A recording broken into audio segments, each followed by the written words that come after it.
Barakah culture versus hustle culture, okay? Why are most Muslims burnt out? Why do I feel burnt out? How come I don't feel at peace? How come I don't feel that connection with Allah subhanahu wa ta'ala?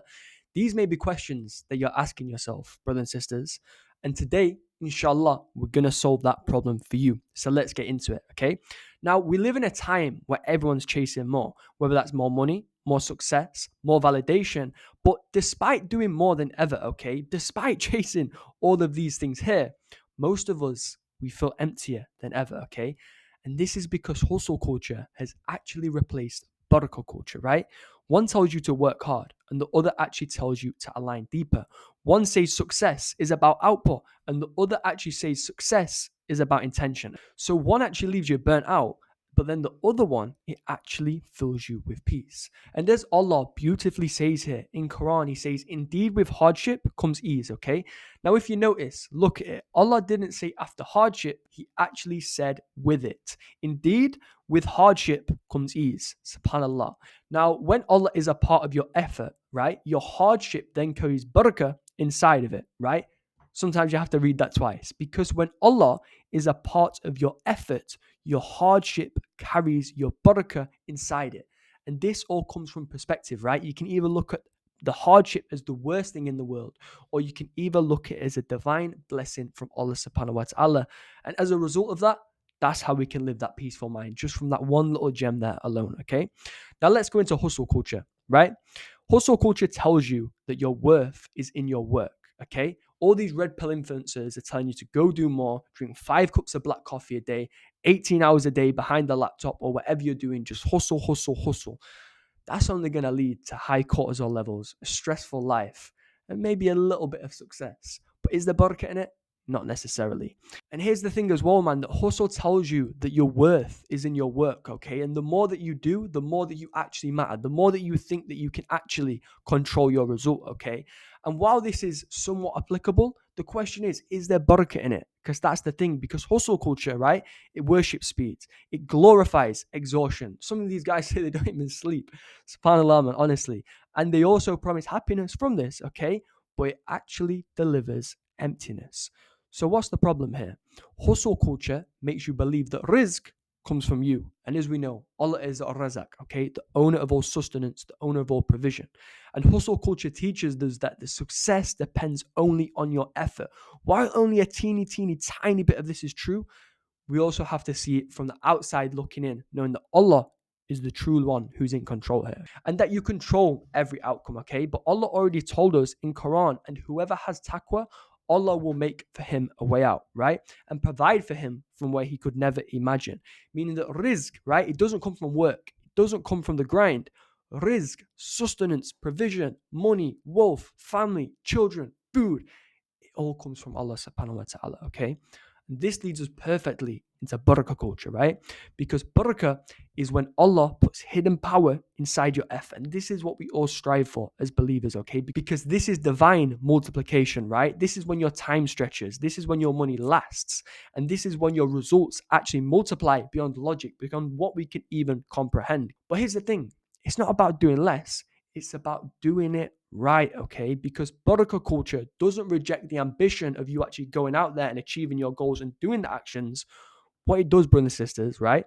It refines it, meaning that you still work hard, but you work with Allah and not without Him. Meaning that you still build your dunya, but you actually build it for your hereafter, okay? And the Prophet, peace be upon him, said, right? Allah has placed barakah for my ummah in the early hours. Or another alternative, this is the dua that the Prophet, peace be upon him, made, where he said, Ya Allah, bless my ummah within the early morning. And this goes back to the discipline aspect of where we can actually attract more barakah, right? Because you have barakah in the early mornings. You have barakah in making salah on time. You have barakah with pure intention, okay? The barakah lies where the unseen actually assists the seen, right?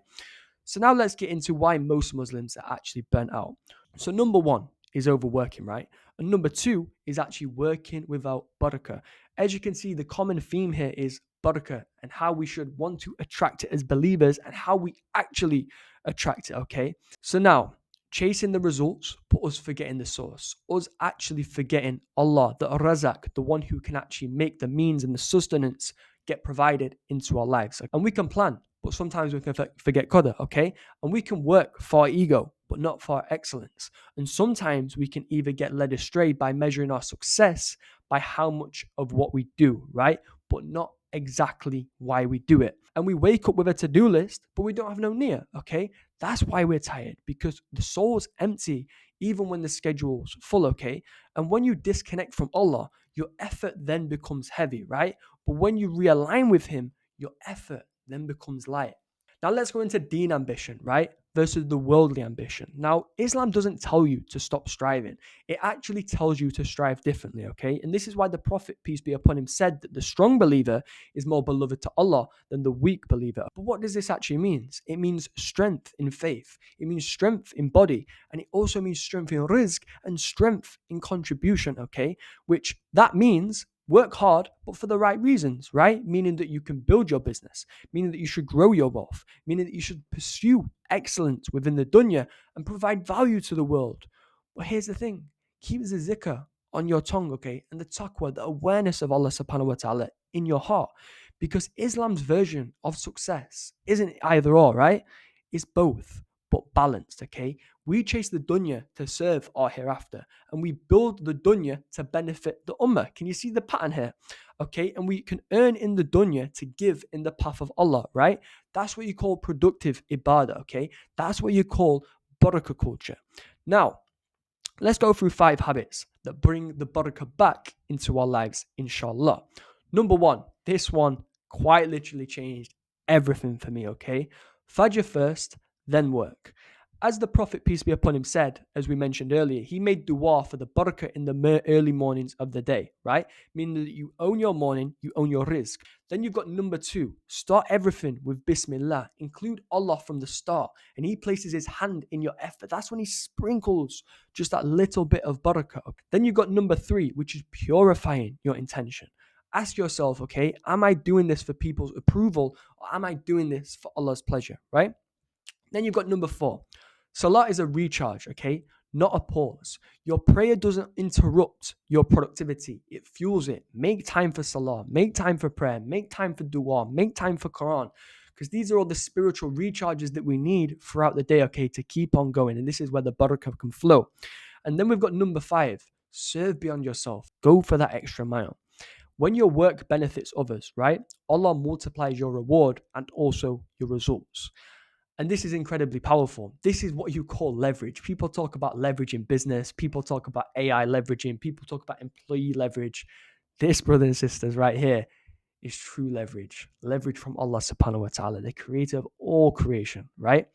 Now let's go through the Prophet, peace be upon him, system for success. Now, the Prophet built an ummah, okay, in 23 years. The ummah that you see today, the fastest growing religion, through no technology, through no systems, just discipline, structure, and tawakkul. That's what you call divine efficiency. Even if we go to some of the Sahabas, right?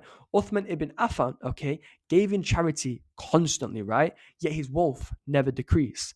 Abdurrahman ibn Waf, okay, he migrated with nothing, but within years, he fed thousands. And he also accumulated a lot of wealth. Now, here's the thing. They didn't chase status, but what they did do is they chased service, okay? They worked hard, but for Allah's pleasure. That's what you call barakah. Now, how do we shift from hustle culture to barakah culture? Because I know which one I want to go and pursue, right? Barakah culture massively outweighs the hustle culture. So let's get into it. First of all, brothers and sisters, you need to slow down enough to actually realign, okay? So you can actually see things clearly, right? And then that will give you the ability to move forward with excellence, because Islam, it doesn't reject the ambition. Please understand that. What it actually does do with your ambition is it purifies it, okay? Meaning that you should start your day with remembrance and not going on your phone and checking your notifications, meaning that you should work hard for Allah, okay? And don't work hard for your ego just to try and fill it or for other people's opinions. And you should also do your best and then trust in Allah's plan. A quote that I love, okay? And I made this one in Dubai. Try your best, let Allah do the rest. And then we go back to this beautiful verse here within the Quran. It goes, seek through what Allah has given you, the home of the hereafter, but do not forget your share of the world. SubhanAllah, man, honestly. This is what you call balance. And this is exactly what Islam is, okay? That's peaceful productivity, okay? Barakah isn't about escaping the dunya. It's actually about elevating it. And we have to use the Sahaba as examples, okay? Work hard like the Sahaba, but keep your heart with Allah. That is the key here. That, inshallah, is how you actually win in both worlds. Because when you remember the source, the struggle actually becomes sacred. It all comes down to perspective, brothers and sisters. Again, it goes to another beautiful verse in Quran where Allah does not burden a soul with more than it can bear. So you can look at the negative experience that you're going through right now within your life, and you could either see it as the biggest blessing in the world, or you can either see it as the biggest burden in the world. It all comes down to your connection with Allah and your understanding of what Allah is actually trying to do to you and also teach you. Now let's go into a reflection, right? Ask yourself these two simple questions. There might be one, two, three, or four, but let's get straight into it. Are you chasing more, right? Or are you chasing meaning? Meaning that, are you chasing the dunya just for nothing, or are you chasing the dunya with a deeper meaning for the ummah, for the sake of Allah, for the sake of your family, etc.? And are you working harder without Allah, or are you working with Him? SubhanAllah. These are two very deep questions that you need to take into consideration, brothers, and really ponder upon. SubhanAllah, man, honestly. And I've gone through this on a couple of webinars now within our private network, Written Rizq, where we go through barakah culture, we go through hustle culture. We've even got modules in our e-learning platform, okay, which go through this on how to actually design your life for more barakah and how to actually avoid hustle culture. So, brothers, if you are interested, it is a brotherhood only, so please, no sisters. Check the top line in the description, inshallah, and I'll see you inside. Assalamu alaikum wa rahmatullahi wa barakatuh.